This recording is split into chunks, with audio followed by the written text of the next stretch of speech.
हर हर महादेव दोस्तों, कैसे हैं आप सब लोग। आई जस्ट होप आप सारे के सारे लोग बहुत ज़्यादा अच्छे होंगे एंड मैं भी काफ़ी ज़्यादा अच्छी हूँ। एंड आज है मेरा 90 डेज योगा चैलेंज का डे 78।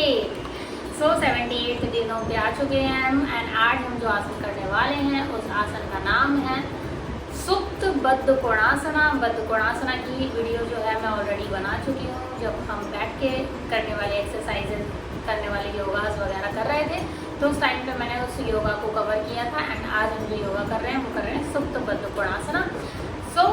सुप्त बद्ध कोणासना को कैसे किया जाता है, क्या इसके फायदे हैं, क्या नुकसान है, कितनी देर तक करना चाहिए, किसको करना चाहिए, किसको नहीं करना चाहिए, सब कुछ जानेंगे हम इस एक वीडियो में।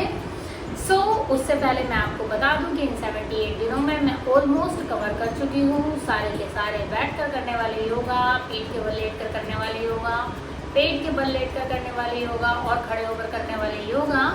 और क्योंकि योगा तो इस दुनिया में बहुत सारे हैं, करोड़ों योगा के नाम हैं, करोड़ों योगा हैं, हम सारे तो नहीं कर सकते, लेकिन जितने मुझे आते हैं, जितने मैं ऑलमोस्ट कवर कर सकती हूँ, वो सारे के सारे मैं कर चुकी हूँ इन 90 दिनों में। करेंगे आगे भी और भी ज़्यादा, क्योंकि आज 78 दिन हैं तो मेरे टोटल 22 दिन और रह जाएंगे। जितने हो सकेंगे ऑलमोस्ट मैं कवर करने की कोशिश करूँगी।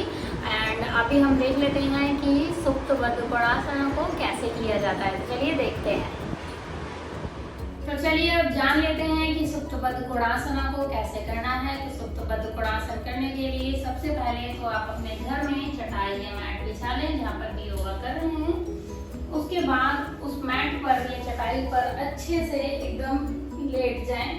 ठीक है, आप मेक श्योर करें आपकी रीढ़ की हड्डी एकदम सीधी हो, आपके जो शोल्डर ब्लेड्स हैं वो एकदम सीधे अंदर धरती पर टच हो, एंड आपके जो हाथ हैं वो एकदम हथेलियां जो हैं वो एकदम नीचे जमीन की ओर टच हो, आपके कूल्हों के एकदम करीब रखी हुई हो। ठीक है, एकदम करीब रखी हुई हो और एकदम अच्छे से आप नीचे फोर्स बना सके, इस तरीके से रखी हुई हो।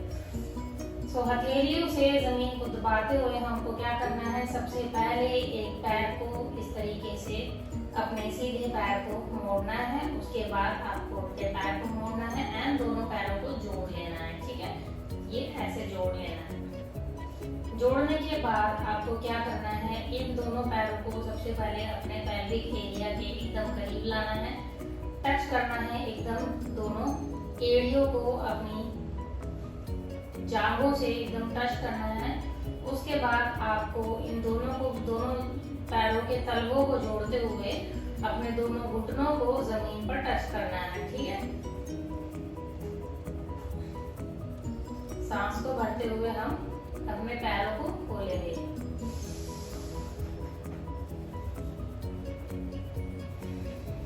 एंड कोशिश करेंगे कि जो हमारे घुटने हैं वो एकदम धरती पर टच हो।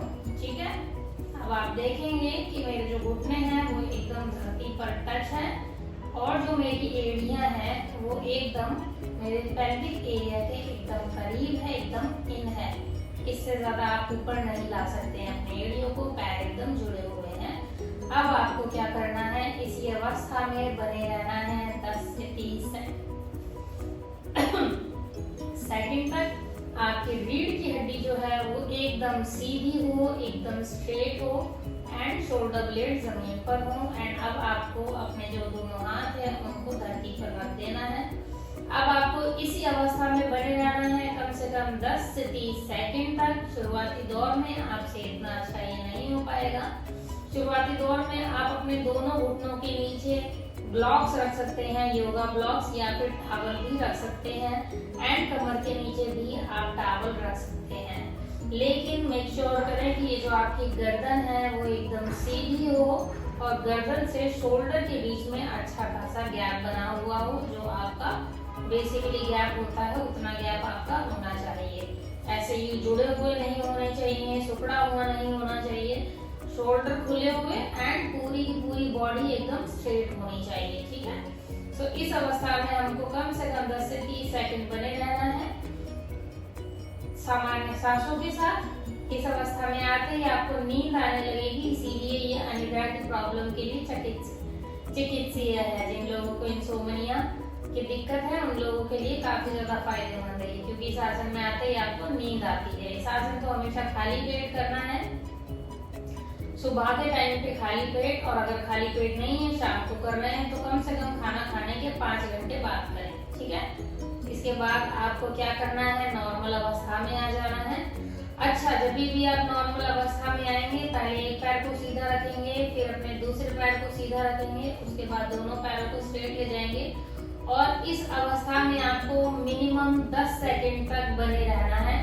उसका कारण ये है कि अगर आप अचानक से खड़े होंगे या अचानक से कुछ भी करने लगेंगे, तो आपके शरीर में चोट लग सकती है, क्रैम्प आ सकता है। तो इसीलिए जब भी आप कोई आसन करें तो नॉर्मल अवस्था में आने के बाद 10 सेकंड नॉर्मल अवस्था में रहें, उसके बाद ही आप खड़े होएं। अचानक से खड़े नहीं होना है, हमेशा नॉर्मल होने के बाद ही खड़े होना है, ठीक है। सो ये था हमारा सुप्त बद्ध कोणासन। अब मैं आपको एक बारी फ्रंट से भी करके दिखा देती हूँ। देखिए, जब हम सुप्त बद्ध कोणासन करते हैं तो ये जो हमारी दोनों तलवे हैं, इन दोनों को जोड़ के हम लोग एकदम अपने पेल्विक एरिया के करीब लेकर आते हैं, इस तरीके से। जैसे बद्ध कोणासन में हम क्या करते हैं, दोनों को ऐसे पकड़ के और एकदम करीब लेकर आते हैं, तो हम एकदम यू कैन सी कि ये मेरे पेल्विक एरिया के एकदम करीब है। अब आपको ये जो है, ये है हमारा बद्ध कोणासन। सुप्त बद्ध कोणासन में हमको क्या करना होता है, इसी अवस्था में आना होता है, लेकिन लेट कर आना होता है, ठीक है। तो एक बार मैं यहाँ से फ्रंट से करके दिखाऊं, अगर हो पाता होगा तो। अगर आपको दिखेगा तो मैंने ये एक पैर लाया, फिर दूसरा पैर लाया, फिर दोनों पैरों को जोड़ा, एंड अब मैं एकदम अपने पैरों को सीधा लेके जा रही हूँ। मैंने दोनों पैरों को जोड़ दिया, एंड अब मैं मेक श्योर करूंगी मेरी रीढ़ की हड्डी एकदम सीधी हो, मेरे शोल्डर ब्लेड जमीन पर टच हो, और मेरी हथेलियां भी नीचे जमीन पर टच हो। इस आसन में आपको 10 से 30 सेकंड रहना है। देन वापस आ जाना है नॉर्मल अवस्था में, और नॉर्मल अवस्था में आने के बाद इसमें आसन में आपको कम से कम 10 सेकंड रहना है, ठीक है। उसके बाद ही आप नॉर्मल होए। तो ये था बद्ध कोणासन, सुप्त बद्ध कोणासना। अब सुप्त बद्ध कोणासना के फायदे क्या हैं, चलिए वो जान लेते हैं। सो गाइस, आपने देखा कि सुप्त बद्ध कोणासना कैसे किया जाता है, एंड अब हम जान लेते हैं इसके फायदे क्या क्या हैं और कितनी देर तक करना चाहिए। सबसे पहले तो इसको आप 30 से 60 सेकंड तक कर सकते हैं, उसके बाद बढ़ाकर आप इसे 1 मिनट तक भी कर सकते हैं। शुरुआती दौर में आप इसे 10 सेकंड तक भी कर सकते हैं, अगर आपसे ज़्यादा देर ना हो। ये नींद दिलाने वाला पोज है, तो आपको काफ़ी ज़्यादा रिलैक्स फील होगा। ये आसन के आप फायदे जान लेते हैं। इस आसन को करने से आपके हाई ब्लड प्रेशर का जो इशू है या फिर अस्थमा का इशू है, उसके लिए ये चिकित्सीय है। अगर आपको ये इश्यूज हैं तो आप इस आसन को नियमित रूप से कीजिए। इसके अलावा ये आपके रक्त परिसंचरण को बढ़ाती है, ये आपके पूरे शरीर में अच्छा खासा ब्लड फ्लो बनाती है, ब्लड सर्कुलेशन को बढ़ाती है, जिसकी वजह से आपके हृदय जो रोगी है या फिर हृदय में जो है अच्छे से आपके ब्लड सर्कुलेशन जाता है, ऑक्सीजन जाती है, ब्लड फ्लो जाता है, जिससे आपका हृदय तो अच्छा होता ही है। इसके अलावा अगर आपको हल्का अवसाद है, डिप्रेशन है, तो उसके लिए भी काफ़ी ज़्यादा चिकित्सीय है। अगर आपको थकान रहती है तो उसके लिए भी काफ़ी ज़्यादा चिकित्सीय है। अगर आप काफ़ी ज़्यादा टायर्ड फील करते हैं या बॉडी की जो मसल्स हैं वो अकड़ी हुई महसूस होती हैं, तो उस टाइम पे भी इस आसन को कर सकते हैं उस चीज़ से छुटकारा पाने के लिए, क्योंकि यह आपके शरीर को भी काफ़ी ज़्यादा जो थकान होती है, जो दर्द होता है, उससे आराम दिलाती है। इसके अलावा अगर आपको अनिद्रा की प्रॉब्लम है, नींद नहीं आती है, इंसोम्निया की प्रॉब्लम है, तो ये उस चीज़ के लिए भी काफ़ी ज़्यादा फायदेमंद है, क्योंकि इस आसन को करने से नींद आती है तो आपको अनिद्रा की जो प्रॉब्लम है वो भी इससे दूर चली जाएगी।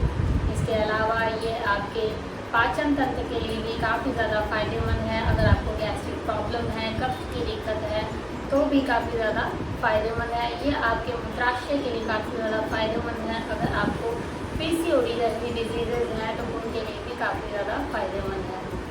इसके अलावा ये जो है ब्लड सर्कुलेशन पूरी बॉडी में बढ़ाती है, जिसकी वजह से आपको अगर थोड़ा बहुत डिप्रेशन या ऐसा कुछ हो जाता है तो उसके लिए भी काफ़ी ज़्यादा फ़ायदेमंद है। आप इसको इतनी देर तक, ये आपके जो घुटने हैं उन घुटनों के लिए काफ़ी ज़्यादा फ़ायदेमंद है।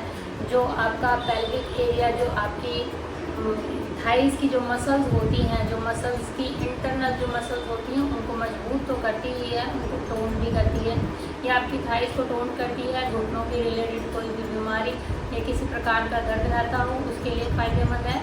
लोअर बैक पेन रहता है उसके लिए फ़ायदेमंद है। रीढ़ की हड्डी को सीधा करने में काफ़ी ज़्यादा फ़ायदेमंद है। आपके शोल्डर को चौड़ा करती है। आपके जो चेस्ट है उसकी ओपनिंग करती है। पेल्विक एरिया की ओपनिंग करती है। आपके कूल्हों की अच्छे से ओपनिंग करती है। जो जोड़ होते हैं कूल्हों के, वो खोलने में काफ़ी ज़्यादा मददगार है।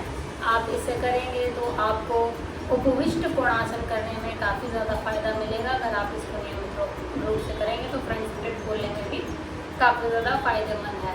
तो ये आपकी शरीर को भी मजबूत बनाती है, टोन्ड बनाती है। बॉडी को, आपके थाइस को टोन्ड बनाती है। आपकी पाचन क्रिया को सुधारती है। तो इसके इतने सारे फ़ायदे हैं। आप इसके नुकसान जान लेते हैं कि इसको नहीं करना चाहिए। जिन लोगों के घुटनों में किसी प्रकार की चोट लगी हो या कमर में या रीढ़ की हड्डी में दर्द रहता हो, उन लोगों को आसन नहीं करना चाहिए। अगर उन लोगों को काफ़ी ज़्यादा चक्कर आ रहे हैं और ये आसन करने में कठिनाई बहुत ज़्यादा होगी तो इस आसन को ना करें। शुरुआती दौर में इसको 10 सेकंड तक ही करें, बाद में आप इसे बढ़ाकर 1 मिनट तक भी लेकर जा सकते हैं। अगर आपको अपनी अस्थमा और हाई बीपी का इशू ज़्यादा है तो आप इसको धीरे धीरे बढ़ा सकते हैं और इसको नियमित रूप से भी कर सकते हैं। इसके बहुत सारे फ़ायदे, अगर नींद नहीं आती है तो भी ये काफ़ी ज़्यादा फ़ायदेमंद है। तो क्योंकि मैंने इसके सारे के सारे आपको फ़ायदे बता दिए हैं।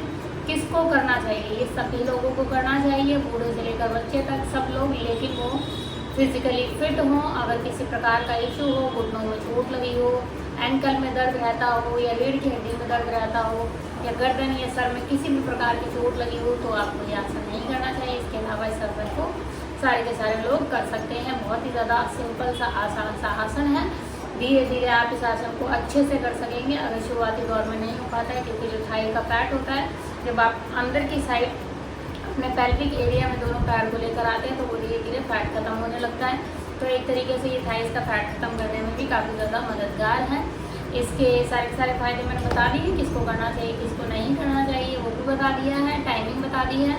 क्योंकि मैंने इस आसन के बारे में सब कुछ बता दिया है तो इसीलिए आज का ये आसन का वीडियो करती हूँ मैं यहीं पर खत्म।